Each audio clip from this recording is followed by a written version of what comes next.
J'ai reçu ce mail-là de Google, je pense que vous l'avez tous probablement reçu. C'est une information qui est importante parce que ça va venir avoir un impact sur vos campagnes demande gen existantes. Donc nouvelles améliorations vidéo pour les annonces génération de la demande. Ils nous disent qu'en gros, l'IA va créer des versions raccourcies de nos vidéos. Donc vous savez que dans les campagnes demande gen, vous pouvez mettre des images, vous pouvez mettre des textes, donc des messages, des descriptions, et vous pouvez aussi mettre de la vidéo. Et en fait, si par exemple vous mettez une vidéo dans votre campagne de vente gen, qu'est-ce que l'outil IA va faire automatiquement? Il va créer des versions raccourcies. Donc en fait, il va probablement créer des shorts et il va les mettre en place par défaut. D'accord? Cette amélioration vidéo sera activée par défaut dans toutes vos annonces. Donc vous pouvez les désactiver. C'est important de pouvoir le faire si vous avez envie. Mais notez que voilà, tout ce truc-là, ça va être activé automatiquement.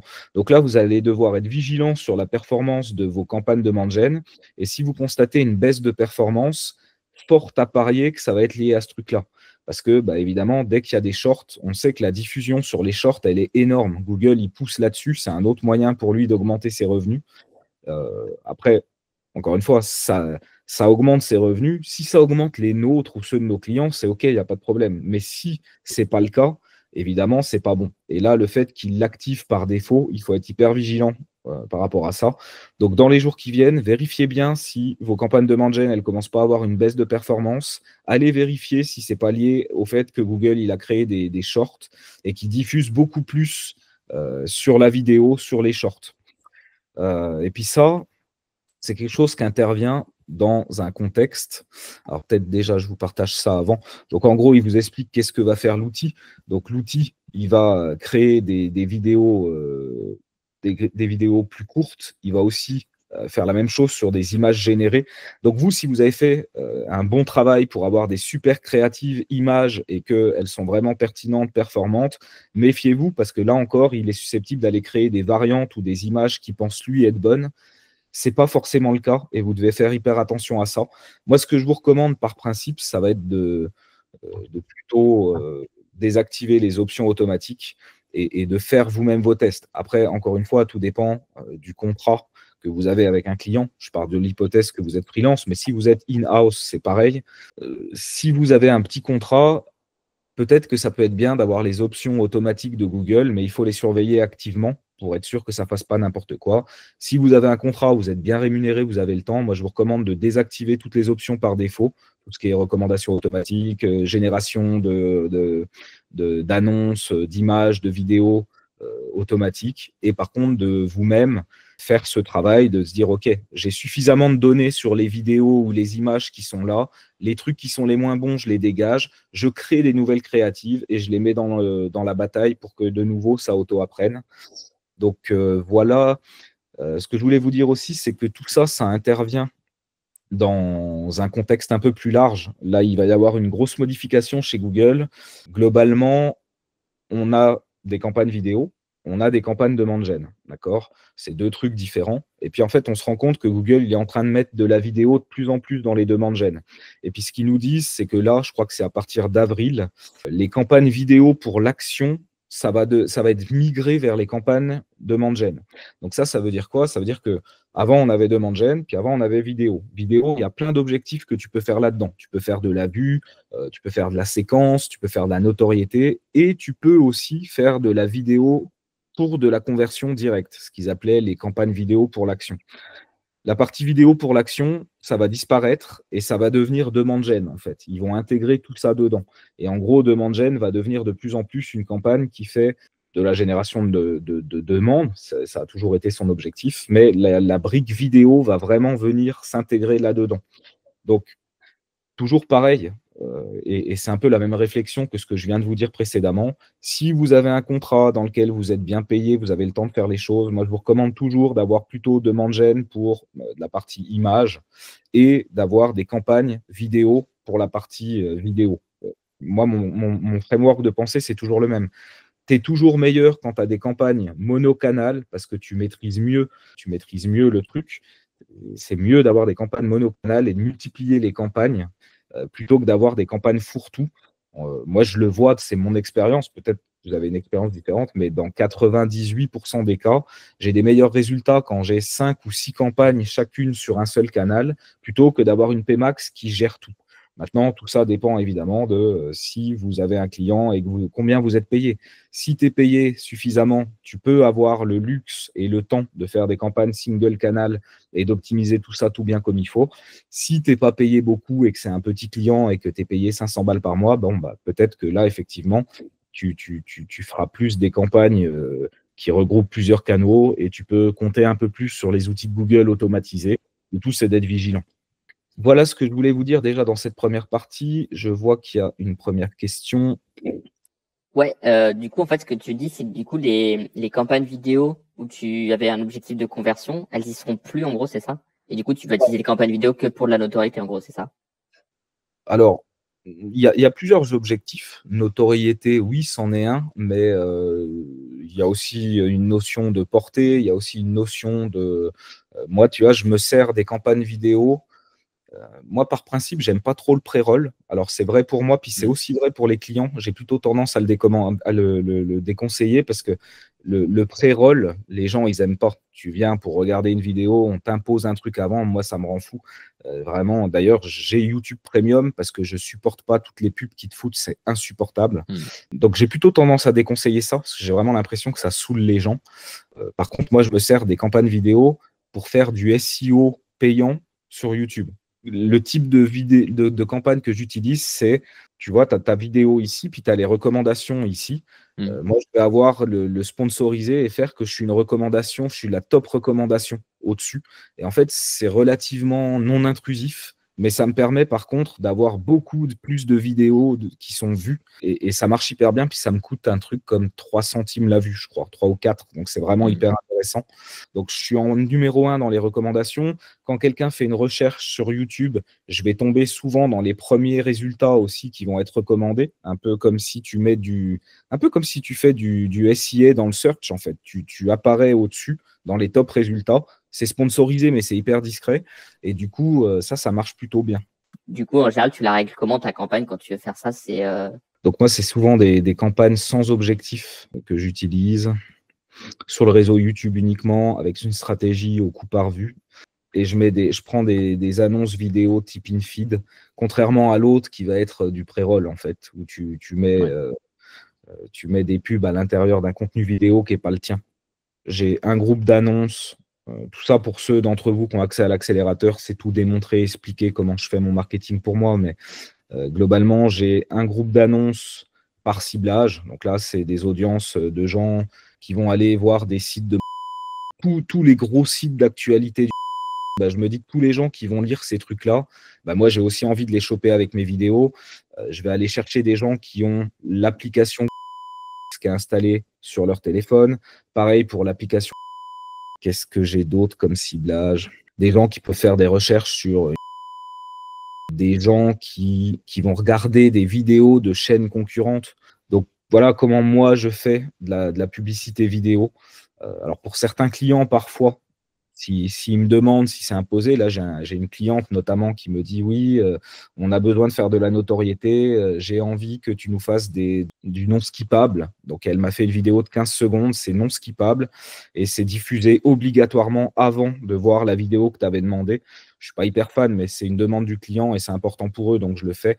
Mais moi, ma philosophie pour faire de la campagne vidéo, ce qui marche le mieux toujours, c'est vraiment ça. Je fais de la pub vidéo, mais qui ne ressemble pas à de la pub vidéo. Simplement, je te recommande mes vidéos. Elles sont hyper bien placées dans les recommandations, dans le moteur de recherche.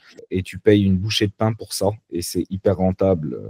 Est-ce qu'il y avait quelqu'un d'autre qui avait des questions par rapport à ça avant que je passe à la suite? Quand on lance de la campagne vidéo, il y a beaucoup de sous-types de campagnes. Est-ce que tu sais ou est-ce que quelqu'un sait si vraiment, en fonction de ces sous-types de campagnes, ça a un impact sur le comportement de diffusion?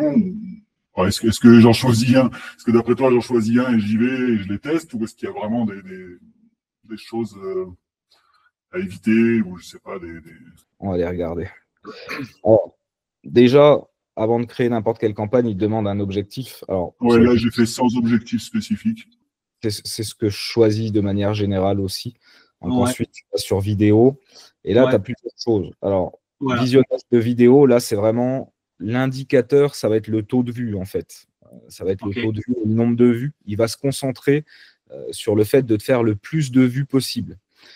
La couverture efficace, le visionnage de vidéos, pour te faire le plus de vues possible, si tu ne fais pas attention notamment aux paramètres de limiter le nombre de vues par utilisateur, il va bourriner. C'est-à-dire qu'un utilisateur donné, il est susceptible de voir peut-être ta vidéo 20 fois dans la journée. Et ça, il s'en bat les couilles, en fait. Il veut te faire le plus de vues possible, mais son objectif, c'est pas d'avoir une couverture maximale. Tu vois, la couverture maximale, c'est tu vas essayer d'aller choper le plus de gens possible. C'est-à-dire que oui, tu veux faire voir tes vidéos, mais tu veux surtout toucher des nouvelles personnes et éviter de toucher encore et encore la même personne. Là, il y a une différence entre les deux. La fréquence, bah là, c'est plus dans un objectif je dirais, de notoriété. Dans la notoriété, il y a cette notion de, tu sais, il faut que les gens ils aient vu au moins 5, 6, 7 fois ton truc pour que ça rentre. Donc là, tu es plus dans une notion de fréquence. Là, tu es dans la couverture, mais tu es dans des options qui sont de trucs non désactivables. Donc, tu vas pouvoir montrer jusqu'à 15 secondes avant la vidéo. C'est du système. C'est ce que tu as mis en place pour le client à la demande, là, à sa demande. Exactement, tout à fait. Générer des conversions. Donc ça existe encore aujourd'hui, mais dans un mois, on ne pourra plus faire ça. Ça va être balancé vers demande gen. Séquence d'annonces. Séquence d'annonces, c'est intéressant. D'ailleurs, j'ai une vidéo sur la chaîne. Alors, elle est un peu ancienne, elle doit avoir 2-3 ans, mais c'est toujours d'actualité. Ça, c'est génial quand, par exemple, tu vas avoir envie de proposer une vidéo pour la conversion. Admettons, tu veux convertir quelqu'un en réponse directe. Donc, tu veux qu'en gros, ta vidéo, c'est ton outil de conversion. Tu l'as pensé comme une landing page. Maintenant, ta vidéo, elle fait 2 minutes, 2 minutes 30. Et ça, c'est pas si simple. Ça peut marcher, mais dans la plupart des cas, c'est compliqué. Du coup, qu'est-ce que tu vas faire? Tu vas découper ça peut-être en 4. Tu vas te dire, OK, je veux une première vidéo pour attirer l'attention. Ensuite, je vais découper pour avoir l'intérêt, le désir, le call to action. Et puis finalement, ce que tu veux, c'est que les gens, ils voient celle-là. Dès qu'ils ont vu celle-là, il faut qu'ils voient l'autre. Dès qu'ils ont vu celle-là, tu vois, il y a un ordre et il y a une séquence logique. Et en fait, ce système-là te permet de garantir que les gens vont voir d'abord le 1, puis le 2, puis le 3, puis le 4. Et ça, c'est hyper intéressant. Audio, j'ai jamais trop essayé, mais j'imagine c'est pour faire la promotion de ton podcast, en gros.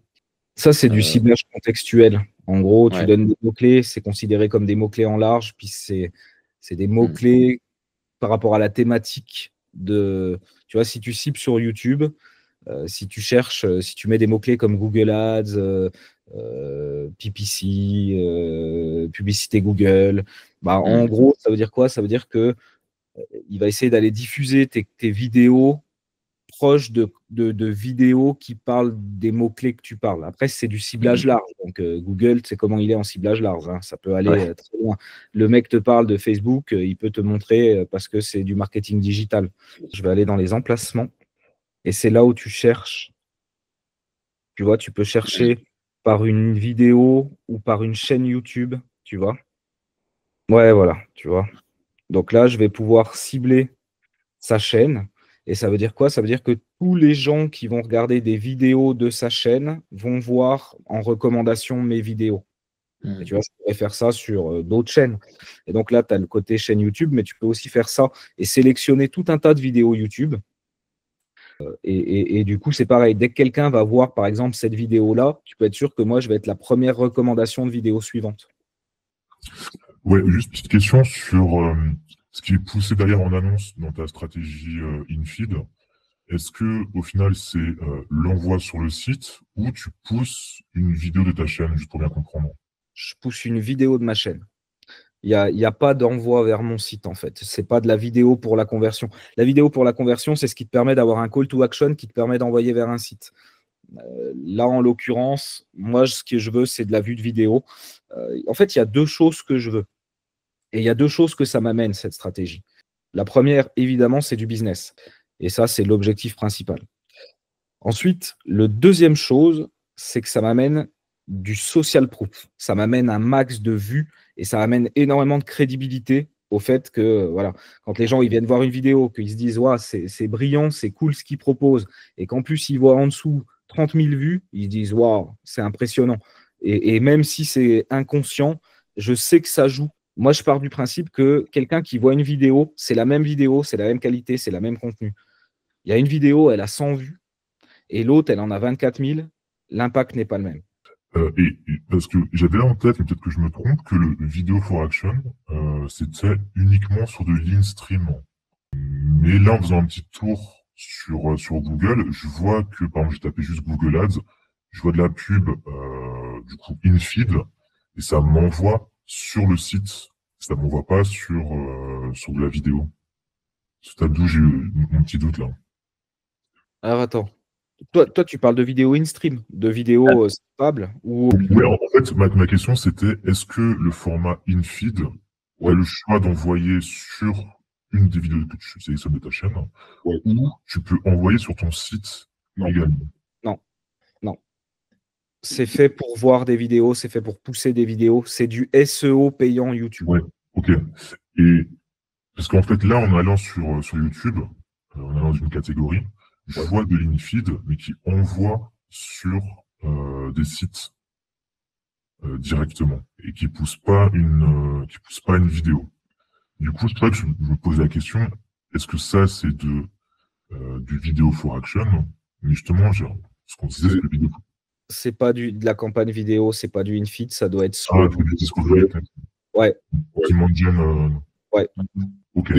T'as un autre truc aussi, j'en ai parlé récemment, mais c'est toujours bien que je le reprécise, que je le redise. Maintenant, YouTube, il a été intégré au réseau partenaire du réseau de recherche. Alors, je sais, peut-être que ça fait un moment, mais en tout cas, il y a un truc qui a changé récemment, je dirais dans le mois dernier, c'est que maintenant, c'est vachement plus poussé.